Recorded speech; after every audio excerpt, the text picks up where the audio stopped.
Beleza, pessoal, tudo bem? Na aula passada você viu como é que funcionava a estrutura de repetição enquanto faça, não é isso? Faça enquanto, na verdade. E nessa aula aqui eu vou mostrar uma nova estrutura de repetição no qual ela é utilizada quando você precisa ter mais controle do fluxo de execução e da quantidade de vezes que ela precisa se repetir. Então ela é muito utilizada para vários tipos de objetos, inclusive tem um objeto que eu vou mostrar nas aulas subsequentes chamado matrizes e vetores, e a gente vai usar muito o faça. Então se inscreve no canal e continua o curso para você não perder, tá? Então basicamente essa estrutura chama para. Então a palavra reservada para inicializar um para é simplesmente para. Em inglês significa for e essa é a estrutura básica dela. Aqui dentro a gente coloca três situações. A primeira situação é a declaração da variável. Então a gente declara uma variável do tipo inteiro e essa variável aqui eu vou chamar de índice. Pode ser qualquer nome, tá? Índice. E aí você usa ponto e vírgula, tá? E seguindo a subsequência, seria interessante a gente inicializar ela, essa variável aqui, e seguindo o próximo teste dentro do para é o teste lógico, né? Então, por exemplo, enquanto o índice for menor ou igual a 10, aí ele vai fazer alguma coisa para mim. E ele vai fazer alguma coisa para mim aqui dentro da estrutura. Entendeu? Ou seja, essa é a estrutura básica do para. Eu simplesmente criei um contador até 10 aqui. Se eu executar, é um contador até 10. Não vai acontecer nada, mas é um contador até 10. Você primeiro declara a variável dentro do para aqui, dos parênteses, e atribui um valor a ela. Não precisa ser 0, pode ser o valor que você quer começar, tá?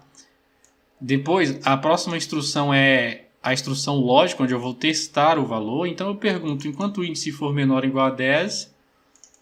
índice mais, ou seja, índice é igual a índice mais 1, soma mais 1. E como é uma estrutura de repetição, a quantidade de vezes que isso aqui vai repetir é baseado na minha estrutura lógica aqui. Entendeu? Então, por exemplo, se aqui fosse 20, isso aqui ia repetir 20 vezes. Se fosse 1000, ia repetir 1000 vezes. Eu vou deixar 10 e eu vou dar um exemplo aqui, eu vou colocar o escrevo. E vou colocar o barra n aqui, ó. E vou exibir a variável índice para você ver. Quando eu exibo a variável índice, ela começa a contar do zero, ó, pode ver. Eu vou colocar barra t para ela exibir na horizontal. Aí ela começa a contar do zero, tá vendo? Porque eu inicializei do zero, tá? Então o primeiro loop a variável ela vale 0. O segundo loop ela vale 1 e assim por diante, porque eu estou fazendo a soma aqui ainda dentro do para. Se eu quero que comece a contar do 1, eu preciso alterar aqui. Índice é igual a 1, aí ele começa a contar do 1. Não tem muita diferença, mas só que ele é mais enxuto do que o enquanto. Se eu fosse fazer o enquanto, eu teria que declarar a variável, né? Vou declarar aqui embaixo mesmo. Fora do escopo, ó, inteiro. Precisaria fazer isso. E aí eu teria que criar um enquanto aqui.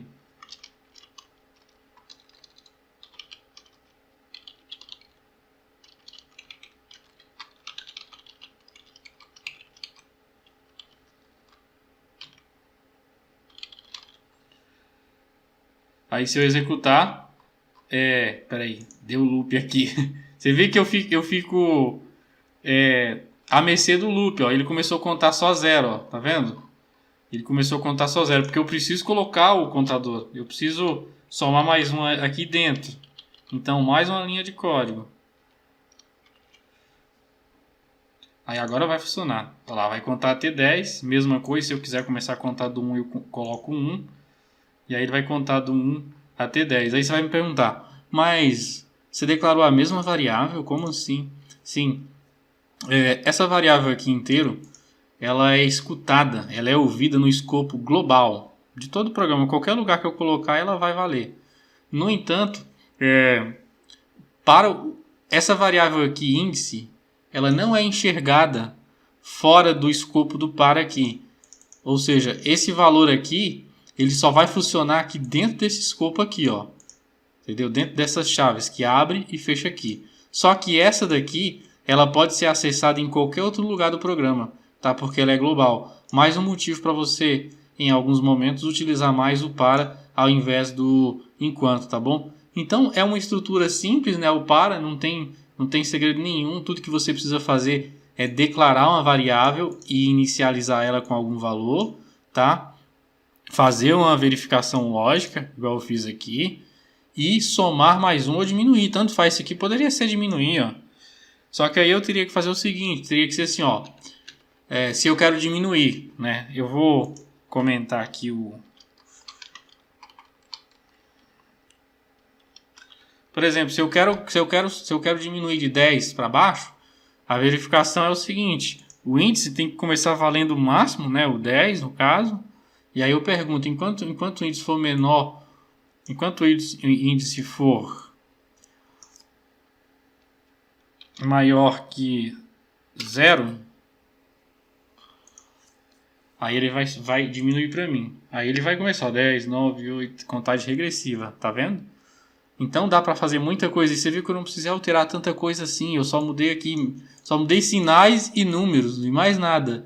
A estrutura lógica continua a mesma, tá? Então esse é o para. Eu estou apresentando ele para vocês, tá? E a gente já fez um contador simples com ele aqui até 10. E a gente vai criar vários algoritmos utilizando ele para você ficar craque. Porque a repetição leva à perfeição também, tá bom? Então é isso. Obrigado, tchau.